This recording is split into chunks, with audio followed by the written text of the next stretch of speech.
je voudrais revenir sur une bonne question qui est « tout change et rien ne change ».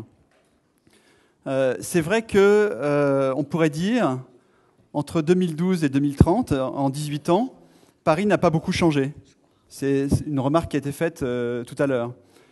Et c'était même l'équipe que j'aime beaucoup, puisque c'est le jury dont je faisais partie, qui était l'équipe sur l'entreprise, qui nous dit on n'a pas voulu réinventer radicalement, on a plutôt poussé des choses qui existent déjà.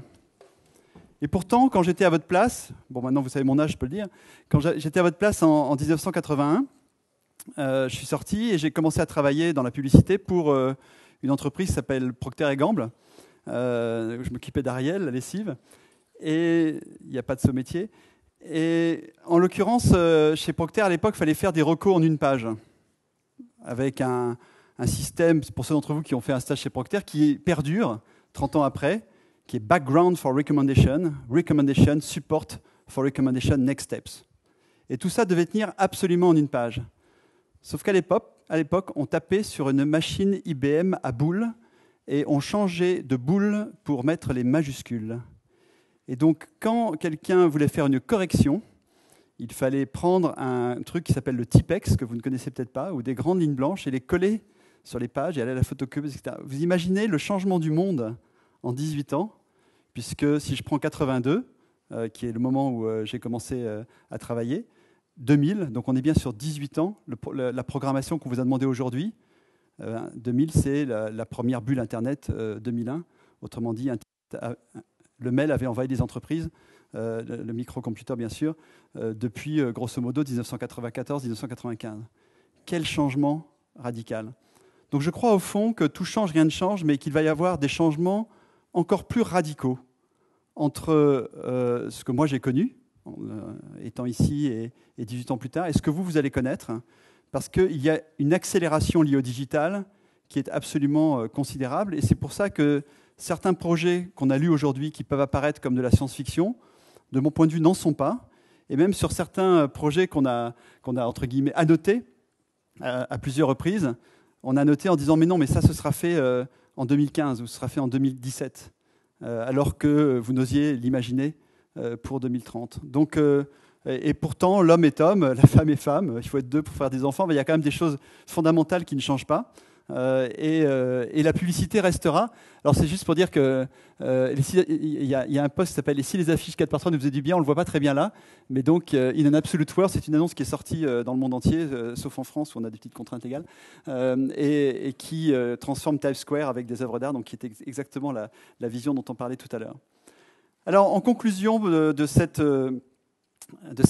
vraie fausse semaine, puisque vous avez de la chance à l'ESSEC de faire des semaines de 3 jours. Ça, c'est plutôt sympa.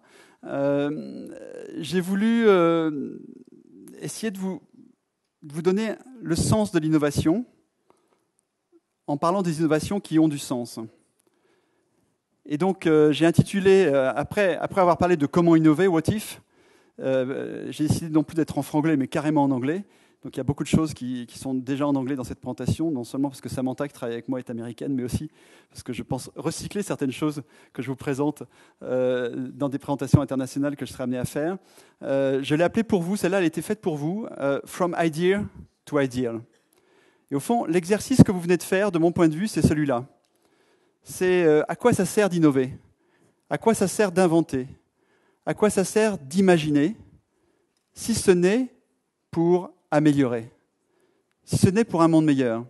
Et c'est aussi pour ça que j'ai voulu opposer un projet que j'ai vraiment beaucoup aimé, sans quoi je n'aurais pas passé 3 minutes à vous lire 13 articles du règlement intérieur, au projet qui a été présenté pour dire, bah oui, il y a 2 manières d'inventer. Il y a l'invention pour le plaisir, l'invention à faible utilité, et puis il y a l'invention à fort potentiel de transformation, j'allais dire de l'environnement et de l'humanité. Et ça a toujours existé, c'est pas nouveau. Depuis que le monde est monde, regardez les Grecs, pour ne parler que de choses simples, mais depuis, regardez la Renaissance, regardez tout ce que vous voulez. Donc, ces transformations de l'humanité, il y en a toujours eu. Sauf qu'aujourd'hui, on est à un moment qui appelle une transformation radicale. Et d'ailleurs, on l'a bien vu, dans les documents que vous avez remis, vous avez daté la fin de la crise au plus tôt 2013, au plus tard 2030, puisque la fin du monde, je crois, dans un des documents, était en 2032. Donc il y a un enjeu qui est probablement encore plus fort aujourd'hui et dont l'ensemble des acteurs a pris conscience. From idea to ideal. C'est la dernière fois que je vous le montre, ce garçon. Mais il avait une question très intéressante. Et alors, le problème, c'est qu'elle était très éventée, donc la plupart des gens qui passaient un entretien avec Steve Jobs prenaient la précaution d'aller d'abord en Inde. Parce que parmi les questions que Steve Jobs posait très régulièrement aux gens qu'il recrutait, c'est « Avez-vous été en Inde ? Qu'en avez-vous retiré ?» Pourquoi ? Parce que lui-même, avant de créer Apple, était passé en Inde à une époque assez psychédélique où les Beatles étaient également passés en Inde, c'était quasiment la même époque. Et ça vient de lui, Coming Back to America, enfin vous savez lire. The people in the Indian countryside don't use their intellect like we do. Intuition is a very powerful thing, more powerful than intellect, in my opinion. Ce garçon pensait ça profondément. Et c'est pour ça que ces 3 jours, à mon avis, devraient idéalement faire sens, peut-être autant que 3 mois, ou peut-être 3 ans que vous passez sur ces bancs. Alors, ce que Steve Jobs pensait un peu avant tout le monde, aujourd'hui, j'allais dire, les patrons des entreprises dites les plus conventionnelles du monde, Paul Polman, ancien numéro 2 de Procter & Gamble, aujourd'hui numéro 1 d'Unilever, le pense. Il a fait un discours en novembre 2011 à l'ensemble de ses troupes pour dire « Désormais, nos innovations doivent être au moins aussi intuitives qu'elles sont rationnelles. » Alors, on pourrait dire « Ben oui, c'est évident. » Mais pour qu'il soit obligé de le dire aujourd'hui, en l'occurrence il y a 2 mois, c'est que ça ne l'était peut-être pas autant que cela. Donc l'enjeu qui est posé, c'est maintenant qu'on sait innover, pourquoi ? Pour quelle cause est-ce qu'on innove ? Quel est le sens de l'innovation ? Et il semble à beaucoup, et également à moi-même, que le sens de l'innovation, ce sont ces innovations à valeur sociétale ajoutée. Puisqu'on parlait d'un article du Monde sur l'optimisme il y a 2 jours, je vous ai remis un article du Monde que j'avais produit il y a aussi quelques années sur cette thématique, et qui, au passage, était sous-titré, j'arrive même pas à me relire, mais était sous-titré sur l'enjeu par rapport aux Américains. Parce que, en particulier avec les green tech, les Américains ont compris avant nous l'intérêt d'innover de manière très radicale en matière énergétique, là où on s'est senti peut-être un peu trop protégé par le nucléaire, mais je ne voudrais pas lancer ici un débat politique qui va continuer d'animer la campagne électorale dans les mois qui viennent. Alors, je crois qu'aujourd'hui, ceci devient, comme toujours, une pensée beaucoup plus partagée, et j'ai le plaisir de vous montrer en exclusivité mondiale la couverture du livre que Xavier Pavie sort bientôt chez Erol, une page de pub, Innovation responsable, mais qui est exactement sur ce sujet-là. Innovation responsable. Bravo Xavier. Alors, plusieurs personnes, dont Paul Polman, dont je parlais tout à l'heure, ont accepté de commenter sur la 4e de couverture, le livre de Xavier, mais aussi quelqu'un que je connais très bien, forcément, Jean-Pierre Petit, puisqu'il était à la fois le fondateur de BDDP, Boulet de Rue du Puy-Petit, qui est devenu TPWA, où je travaille aujourd'hui. J'ai récupéré sa voiture en 1994, quand je suis arrivé chez BDDP. Et en l'occurrence, une belle voiture. Et aujourd'hui, le patron de McDonald's Europe du Sud. Et qui dit, en mettant la responsabilité au cœur de l'innovation, Xavier montre que l'entreprise peut lier son succès économique à son rôle dans la société. Et c'est beaucoup plus vrai si vous ne le savez pas que vous ne pensez de McDonald's. McDonald's est une entreprise, en particulier en France et en Europe, mais de plus en plus mondialement, extrêmement exemplaire dans sa démarche d'innovation sociétale. Et elle ne le dit pas ou peu, essentiellement parce qu'elle estime que tant qu'elle n'est pas suffisamment parfaite pour le dire, elle ne le dit pas. Elle le dit dans certains domaines, mais pas encore dans tous. Mais elle fait des choses très, très étonnantes et avant-gardistes, et elle est considérée très souvent comme un modèle par beaucoup d'autres entreprises. Et puis, j'en arrêterai avec les gens qui écrivent des livres, mais celui-là, il est très, très intéressant. C'est un livre qui vient de sortir là, il y a 15 jours, aux États-Unis. Vous pouvez le commander sur Amazon, qui a été écrit par Jim Stengel, qui était, jusqu'il y a 1 an, il est consultant maintenant, le directeur marketing monde de Procter & Gamble, donc de la plus grosse société, on va dire, marketing du monde. Et donc, il a voulu regarder à l'américaine cette question de la performance des entreprises innovantes dans le domaine de ce qu'on appelle le CSR, la Corporate Social Responsibility. Et il est arrivé à cette conclusion prouvée par des chiffres, et pas simplement cette opinion, qui est que we found that the world's fastest growing enterprise were organized around ideals of improving people's lives and activated those ideas throughout the business ecosystem, etc. Vous arrivez à lire écosystème ou exosystème? Business driven by a higher idea, or higher purpose, outperform their competition by a wide margin. Il le démontre par des chiffres dans ce livre. Et d'ailleurs, sa vision des entreprises est la suivante. En 1980, il y a donc 30 ans, la capitalisation boursière d'une société typique cotée sur, on va dire, le CAC 40, le Standard & Poor's 500, c'était des actifs corporels et une très faible part d'actifs incorporels, c'est-à-dire de valeurs immatérielles créées.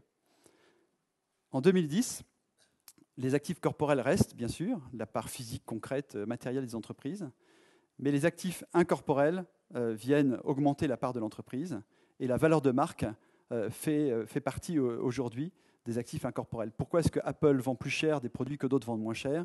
À cause, évidemment, de la valeur de marque Apple. En moyenne, les actifs incorporels d'une entreprise, aujourd'hui, en Europe, représentent environ 40% de l'entreprise.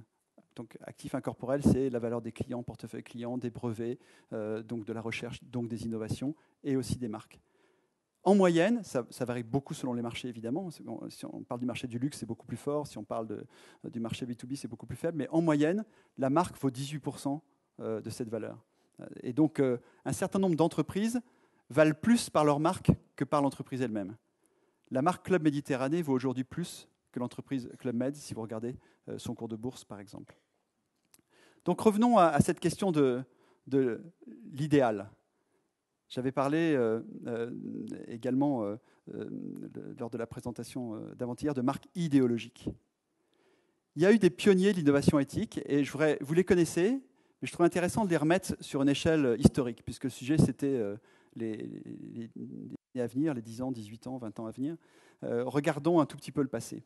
Il y a eu un certain nombre de pionniers d'innovation éthique. Il y en a un qui s'est dit, et si mes produits étaient aussi naturels et durables que la nature? C'est en 1972 que s'est créé Patagonia sur ce concept, avec une vision extrêmement long terme de l'entreprise. Il ne recherchait absolument pas le profit à court terme. Sa volonté était de créer à long terme une marque de très grande qualité qui rende à la nature ce qu'elle lui empruntait. Et s'il ne fallait pas faire souffrir pour être belle, pas faire souffrir les animaux en l'occurrence, puisque c'est le lancement de Body Shop en 1976, avec, vous le voyez en haut à droite, une affiche contre le test des produits cosmétiques sur les animaux. Comme vous le savez, Body Shop a fini par être acheté par une marque très chère à votre cœur, très présente sur le campus, qui s'appelle L'Oréal. Et si on pouvait se faire plaisir en faisant du bien? C'est l'aventure Ben & Jerry's, qui, au-delà d'être des glaces, sont la Ben & Jerry's Foundation, qui donne 10% de tous leurs profits à des grandes causes. 79. Et s'il y avait une banque pour ceux qui n'en ont pas? C'est l'idée de la Grameen Bank, que vous connaissez, Mohamed Younous, qu'on enseigne beaucoup sur l'autre campus pour des raisons de partenariat avec Danone, mais qui n'en reste pas moins un homme absolument étonnant. Je vous invite à lire son livre, ses livres d'ailleurs. Et si on protégeait ceux qui produisent? Parce que le système mondialisé de distribution et de commercialisation a tendance à rendre ceux qui produisent victimes. Donc c'est le lancement de Max Havelaar en 1988, concept que vous connaissez du commerce équitable et du café équitable. Et si l'entreprise était aussi une fondation? C'est Nature et Découverte qui, en même temps, un Français, Le Marchand, qui, en même temps qu'il crée Nature et Découverte, crée la fondation qui pour la nature et la découverte. Et si la production ne rimait pas avec destruction? Alors ça, c'est un cas que vous connaissez moins, sauf pour les Américains, qui s'appelle Interface, et qui est un type absolument étonnant, qui était le premier à vouloir intégrer tous les paramètres de conception, production, fabrication responsable, intégrant les économies d'énergie, économie de l'eau, etc., dans son entreprise en 1994, dans une logique de meilleure sustainability. Et si on rendait la nature ce qu'on lui prenait? Si on rendait à la nature ce qu'on lui prenait? Innocent Drinks, là encore, une même logique qui consiste à réinvestir une partie de l'argent gagné dans les lieux d'où viennent les fruits utilisés par Innocent. Et si on mettait du beau, valeur esthétique? Et si on mettait du beau dans le bio? C'est Méthode, compagnie américaine que vous connaissez peut-être, et qui s'est dit pourquoi est-ce que le bio serait une niche et pourquoi est-ce que je ne ferais pas du bio un vrai concurrent beaucoup plus large de tous les produits cosmétiques en particulier. Et si la consommation sauvait des vies? C'est le projet qui n'a pas été un énorme succès, mais qui mentalement a beaucoup fait progresser les entreprises partenaires de RED. Donc c'est l'idée de Bono qui, à un moment donné, a proposé un label à toutes les entreprises qui voulaient, en même temps qu'elles vendaient des produits marqués de ce label RED, lutter contre le sida dans le monde. Donc comme vous le voyez, cette dimension à valeur sociétale ajoutée, cette dimension d'innovation responsable est un moteur pour un certain nombre d'initiatives majeures qui, d'une part, ont eu un certain succès, voire parfois un très gros succès sur leur marché, mais surtout, ont créé des brèches, ont créé des ouvertures, ont été des pionniers. Je crois savoir que dans le positionnement de l'ESSEC, il y a cette dimension, ou il y avait peut-être, donc à vous de l'y remettre, cette dimension pionnière. Il faut toujours, sur des marchés, des pionniers. Il faut toujours avoir l'esprit pionnier. Et avoir l'esprit pionnier, c'est avoir l'esprit de penser différemment, d'innover contre le cours des choses, d'être capable de s'opposer à ce qui existe, voire de se révolter. Regardez Stéphane Hessel, que je connais bien, qui ne s'attendait sûrement pas à vendre autant de millions d'exemplaires de son petit livre écrit rapidement pour un ami éditeur. Indignez-vous. Et donc, il faut ces ouvertures-là. Et si ce n'est pas vous, au sens votre génération, vous qui êtes en position de le faire, en créant des boîtes, en créant des associations, personne d'autre ne le fera. Ne comptez pas sur vos parents pour le faire. C'est trop tard. S'ils avaient la capacité de le faire, ils l'auraient, pour la plupart, déjà fait. Donc, c'est à vous de jouer. Alors, en positif, ces pionniers aussi influencent les grandes entreprises, ou les grands acteurs, ou les grands États, si on raisonne dans une logique beaucoup plus politique. Et donc, c'est cette partie que j'ai voulu appeler « Quand Goliath imite David ». Un exemple parmi plein d'autres. Aujourd'hui, chez Virgin Mobile, donc j'aurais pu prendre Branson, mais là, on a pris ce garçon qui s'appelle James Kidd. Il nous dit « Doing good and doing business ». Notre ami Paul Polman, de tout à l'heure, est devenu un obsédé de la création à valeur sociétale ajoutée. Son entreprise, avant qu'il ne la rejoigne, avait osé Dove, c'est-à-dire la version alternative à L'Oréal sur les femmes vraies et sur la simplicité et la naturalité. Et il avait tellement osé qu'il a pris des risques que certains ont trouvé excessifs avec un film comme celui-ci que vous connaissez peut-être.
Voilà, The Dolph Self-Esteem Fund.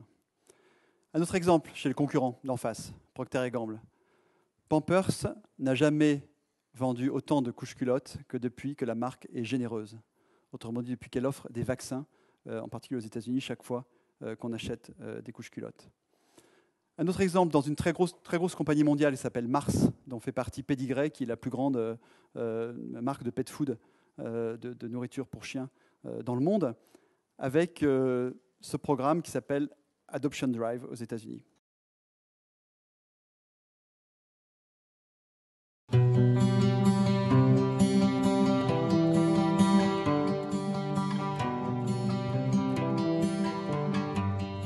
In 2004, the Pedigree brand team set out on a global mission to connect with our consumers like never before. We held disruption days in 8 markets around the world and uncovered a powerful brand idea. Everything we do is for the love of dogs. It led us to some powerful ads, and for the first time, Pedigree was speaking with one voice. We needed to do more than just talk.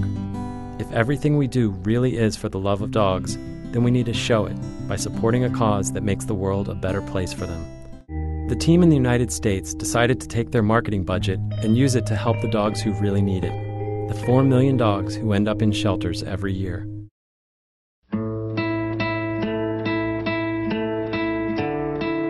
I know how to sit, how to fetch, and how to roll over. What I don't know is how I ended up in here. But I know that I am a good dog, and I just want to go home. When you buy Pedigree, we make a donation to help shelter dogs find loving homes. The Pedigree Adoption Drive. Help us help dogs. A 10% increase in sales. Their best quarter ever. Their best sales year ever. They surpassed Dog Chow in market share for the first time in their history. The blogs couldn't stop talking about Pedigree, and they raised $2.6 million for... J'arrête le cas là, mais faire du bien paye. Donc ça paye doublement. Ça paye pour l'environnement et ça paye pour les entreprises. Ça crée de la croissance, donc des emplois.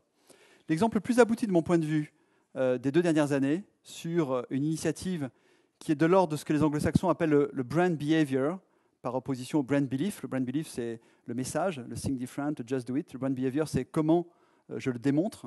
Donc, We're for Dogs, comment je le démontre en faisant adopter des chiens, a probablement été opéré par Pepsi. Et donc, pour ceux d'entre vous qui étaient là, qui ne dormaient pas, vous vous souvenez du film Pepsi que je vous ai montré avec Bob Dylan et will.i.am, qui était l'étape 1 de relancement de Pepsi aux États-Unis au Super Bowl. L'année suivante, Pepsi a annoncé que pour la première fois depuis 30 ans, il n'y aurait pas de film Pepsi au Super Bowl. Pourquoi ? Parce qu'ils avaient décidé de réinvestir l'argent. On parle de plusieurs millions de dollars. Hein. Le coût moyen d'un film pour le Super Bowl est de 3,5 millions de dollars, parce qu'il y a une audience de 110 millions ou 120 millions de personnes, donc on va dire que ça les vaut. Pepsi avait décidé de garder cet argent pour un programme qui s'appelle le Pepsi Refresh Project, et qui est un énorme programme qui a été mis en place aux États-Unis, et que voici.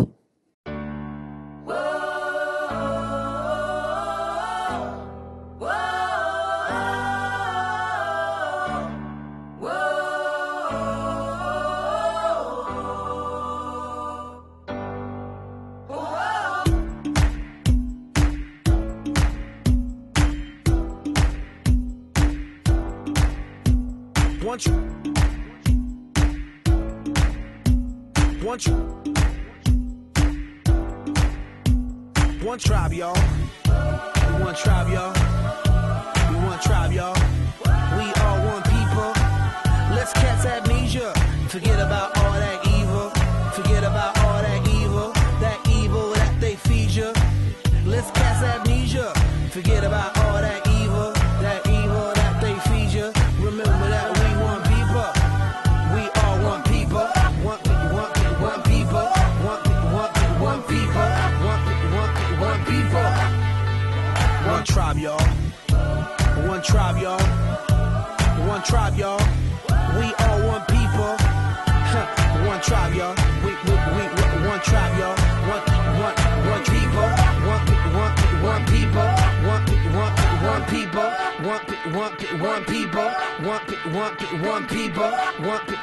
One people. Donc le principe, c'est quoi ? C'est que depuis février 2010, en fait, chaque mois, 1 200 000 $ sont donnés, comme des bourses en quelque sorte, aux 8 projets qui ont été élus par les internautes, donc proposés par des internautes. Et le principe, donc, ce projet peut être nettoyer une plage, repeindre une école, enfin toute forme de projet est possible dans les différentes catégories qui sont proposées. Et c'est le vote par les réseaux sociaux, via Facebook et Twitter, qui permet de désigner chaque mois les vainqueurs de ces bourses. Et cet argent est donné à une condition, c'est que le projet, l'action, soit mise en place dans les 12 mois qui suivent le moment où la bourse est donnée. Donc la moitié de l'argent est donné immédiatement et le solde n'est donné que si le projet a été mené à bien dans les 12 mois. Donc on voit comment une machine, en quelque sorte, s'est mise en place aux États-Unis et marche suffisamment bien pour qu'aujourd'hui, elle soit étendue dans les BRICS par Pepsi, en attendant qu'un jour peut-être ça arrive en France, mais avant que les sujets Pepsi arrivent en France, il y aura sûrement un petit moment, parce que ce n'est pas forcément un marché Pepsi, comme vous le savez. Essayer de trouver du Pepsi dans les magasins, c'est compliqué. Mais au-delà des marques, au-delà des entreprises, de plus en plus de citoyens comprennent que chacun doit, à sa mesure, avec ses moyens, aider et faire quelque chose, et y compris les plus célèbres. Alors, ce n'est pas nouveau que des gens riches, Bill Gates, ou des stars, Bono, investissent dans du caritatif. Ça a toujours existé. Est-ce une manière de se racheter une conscience? Chacun y verra ce qu'il veut, mais ce n'est pas nouveau. Ce qui est nouveau, c'est la volonté, aujourd'hui collectivement, d'un certain nombre de gens connus, d'utiliser en quelque sorte, de monétiser leur célébrité au profit de grandes causes. En l'occurrence, de plus en plus, pour prendre cet exemple dans la publicité, quand on fait appel à quelqu'un de connu, il ne nous dit pas « je prends l'argent », sauf quand vraiment il a un problème pour payer ses impôts, ça peut arriver, mais il nous dit « donnez-le à telle ou telle fondation ». Ça devient ça, la nouvelle norme. De ce point de vue-là, il y a une initiative que je voulais vous présenter, parce que je ne suis pas sûr que vous la connaissiez, et que je trouve très exemplaire, puisqu'elle renvoie à l'intérêt d'être sur Twitter. J'espère qu'il y a plus de gens sur Twitter aujourd'hui qu'avant-hier, mais je n'ai pas été totalement vérifié. Qui est une initiative qui a été prise pour la journée de lutte contre le sida du 1er décembre, non pas la dernière en 2011, mais celle de l'année précédente en 2010, que voici et qui démontre comment des stars peuvent avoir à un moment donné envie de se mobiliser et d'aider. Donc c'est fait par notre agence à New York. While millions continue to die each year in Africa and India, the AIDS epidemic just isn't the top-of-mind issue it once was. We needed to help Keep a Child Alive, a small AIDS charity, get people talking again. If the millions of people dying from AIDS wasn't getting the world's attention, perhaps losing the lives of the people we idolize most would.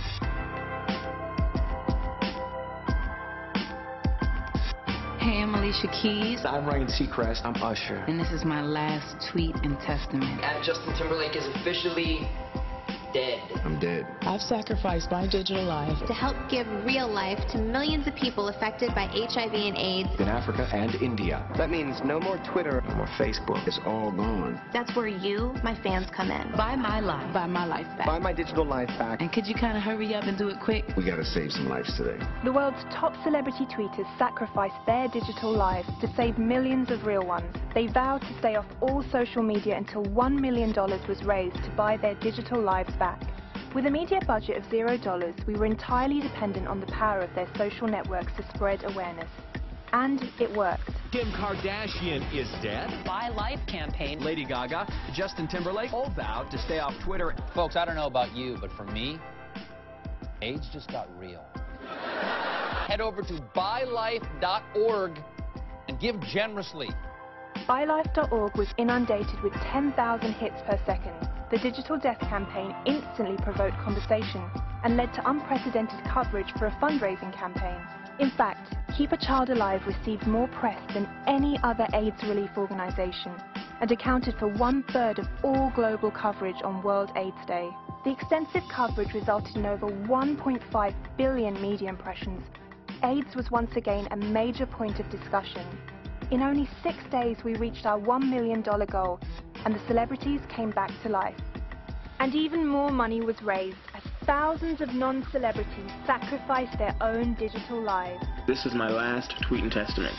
I'm officially digitally dead. I am going to sacrifice my digital life. In the end, we helped Keep a Child Alive save millions of real lives with just a few digital deaths. Voilà, la valeur d'une simple idée et des réseaux sociaux, puisque avec rien, enfin juste une caméra pour tourner les interviews en question, et beaucoup parce que ce sont des stars connues bien sûr, hein, Lady Gaga est celle qui a le plus de followers sur Twitter, avec rien, avec zéro, on lève $1 million pour une association en 6 jours. C'est ça la nouvelle manière d'inventer. C'est pourquoi il y a plus de pouvoir aux idées que jamais. Parce que les réseaux sociaux, l'horizontalisation dont vous avez parlé dans vos présentations, la nouvelle manière de fonctionner de manière plus naturelle, plus directe, en profitant des différences de chacun, permet d'arriver plus vite à produire des idées, et quand je dis produire, c'est les penser, mais les exécuter, avec une capacité de traverser le monde, merci Internet, considérable. Jacques Séguéla, que vous connaissez, a tendance à dire Internet est la pire des choses, et évidemment, Internet est la pire des choses, et Internet est surtout la meilleure des choses. Je crois qu'on peut le démontrer là. Et puis, il y a des nouveaux espaces qui se créent. Au fond, on pourrait penser que c'est à la suite d'un brainstorming comme celui que vous avez fait, que quelques personnes sur la côte ouest des États-Unis ont décidé, autour d'une personne en particulier, de créer TED. Donc, qui dans cette salle ne connaît pas TED ou n'a jamais vu une vidéo TED? Alors ça, c'est scandaleux. Alors, autant Twitter, je vous pardonne, autant TED, je ne vous pardonne pas. TED est le site le plus intéressant du monde. Sincèrement, je le dis comme je le pense. Pourquoi? Parce que TED, c'est le principe qui consiste à ce que des gens de toute obédience, de tout pays, puisque maintenant TED existe en dehors des États-Unis, fassent en 18 minutes le discours de leur vie. Disent qu'est-ce qui est le plus important pour eux et qu'est-ce qu'ils veulent, la contribution la plus forte et l'idée la plus importante pour eux. Et donc TED est vraiment, avec son slogan « Ideas Worth Spreading », est là pour gratuitement, donc si vous voulez là-bas assister à TED, vous payez extrêmement cher, mais l'avantage c'est que le fait de regarder TED est absolument gratuit, et donc vous avez aujourd'hui des centaines de vidéos, vous les prenez au hasard, vous serez scotché. Je connais des créatifs en agence qui se font une vidéo TED chaque matin au petit déjeuner. C'est juste incroyablement inspirant. C'est donc la rencontre, un peu comme certains voulaient le faire dans l'entreprise idéale, c'est la rencontre d'entrepreneurs, d'innovateurs, de politiciens parfois, pas assez nombreux, et d'artistes. Et si vous allez sur le site de TED, vous verrez les thèmes, les gens, mais tapez au hasard et vous serez convaincu. Vous en prenez une au hasard et vous verrez que vous y reviendrez. Et en fait, je vais vous en montrer une ou un extrait de un. Pour ne rien vous cacher, j'ai essayé de venir avec lui aujourd'hui, mais il n'était pas vraiment disponible, donc je vous l'ai amené via TED. Voilà un artiste qui change le monde, et voici un extrait de sa présentation à TED. So could art change the world? I was listening to all the noise about the Middle East conflict. I mean, at that time, trust me, they were only referring to the Israeli and Palestinian conflict. So with my friend Marco, we decided to go there and see who are the real Palestinians and who are the real Israelis. Are they so different? When we got there, we just went in the street, started talking with people everywhere, and we realized that things were a bit different from the rhetoric we heard in the media. So we decided to take portraits of Palestinians and Israelis doing the same jobs. Taxi driver, lawyer, cooks. Ask them to make a face as a sign of commitment. Not a smile that really doesn't tell about who you are and what you feel. They all accepted to be pasted next to their other. I decided to paste in 8 Israeli and Palestinian cities. And on both sides of the wall, we launched the biggest illegal art exhibition ever. We call the project Face to Face. The experts say, no way. the people will not accept. The army will shoot you. The Hamas will kidnap you. We say, okay, let's try and push as far as we can. I love the way that people will ask me, how big will be my photo? Oh, it will be as big as your house. When we did the wall, we did the Palestinian side. So we arrived with just ladders, and we realized that they were not high enough, you know? And so a Palestinian guy said, okay, calm down, no way, I'm going to find you a solution. So he went to the Church of Nativity and bring back an old ladder that was so old that it could have seen Jesus being born. We did face-to-face with only 6 friends, 2 ladders, 2 brushes, a rented car, a camera, and 20,000 square feet of paper. We had all sorts of help from all walks of life.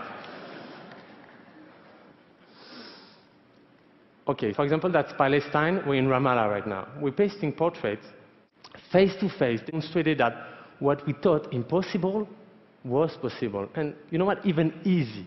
We didn't push the limit, we just showed that they were further than anyone thought.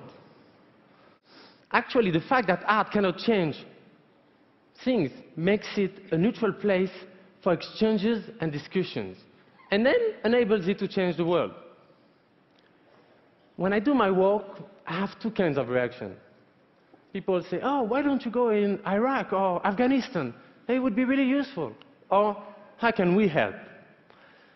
I presume that you belong to the second category. And that's good, because for that project, I'm going to ask you to take the photos and to paste them. So now my wish is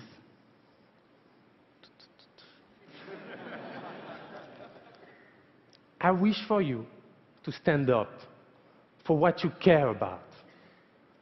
By participating in a global art project, and together we'll turn the world inside out. And this starts right now. Yes, everyone in the room, everyone watching. I wanted that wish to actually start now. So a subject you're passionate about, a person you want to tell the story, or even your own photo. Tell me what you stand for. Take the photo, the portraits, upload it. I'll give you all the details, and I'll send you back your poster. Join by groups and reveal things to the world. There's full details on the website, InsideOutProject.net, that is launching today. What we see changes who we are. When we act together, the whole thing is much more than the sum of the parts. So I hope that together we'll create something that the world will remember. And this starts right now and depends on you. Thank you.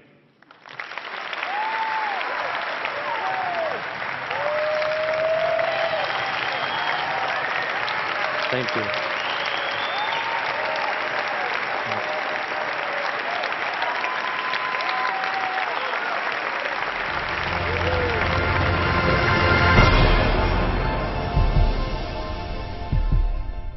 Cet artiste est un génie, de mon point de vue. Je trouve qu'il mériterait de figurer dans la galerie Genius du film Apple qu'on a vu en introduction il y a 2 jours. Et c'est un Français, au passage. Et je crois qu'on a peut-être tous envie de l'applaudir quand on voit ce qu'il fait, ce qu'il a fait et ce qu'il est en train de faire. L'opération que vous avez vue n'est qu'une des opérations artistiques qu'il était amené à mener.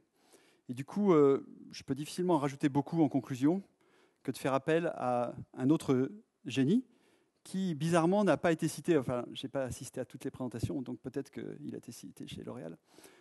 C'est Einstein. Imagination is more important than knowledge. C'est à moitié vrai. L'émotion is more important que la raison. C'est à moitié vrai. La raison est plus importante que l'émotion. C'est à moitié vrai. Ça dépend des moments, ça dépend des jours, mais ce qui est sûr, c'est le yin et le yang, c'est que le cerveau est composé des 2 parties. Donc, ce que j'aimerais vous laisser pour cette Imagination Week de 2012, la première d'une longue génération, je l'espère. Peut-être ça durera 1 mois la prochaine fois, ou peut-être 1 année, et peut-être qu'un jour l'essai s'appellera Imagination. C'est simplement 2 idées. La première, cultivez votre intuition. Ne considérez pas que le travail a été fait parce que pendant 2 jours, on vous a dit que c'était une bonne idée de le faire et que vous avez rencontré des artistes ou des gens qui y croyaient vraiment. What if? Mais la deuxième, c'est donner du sens à vos innovations. Ayez un but, ayez un objectif, quel qu'il soit, que ce soit de lancer une bière, que ce soit de lancer ce que vous voulez. Et donc, si je devais terminer en une phrase qui sera non pas en franglais, mais définitivement en anglais, je reprendrai les termes exacts que JR a employés en disant « Stand up for what you stand for ». Je vous remercie.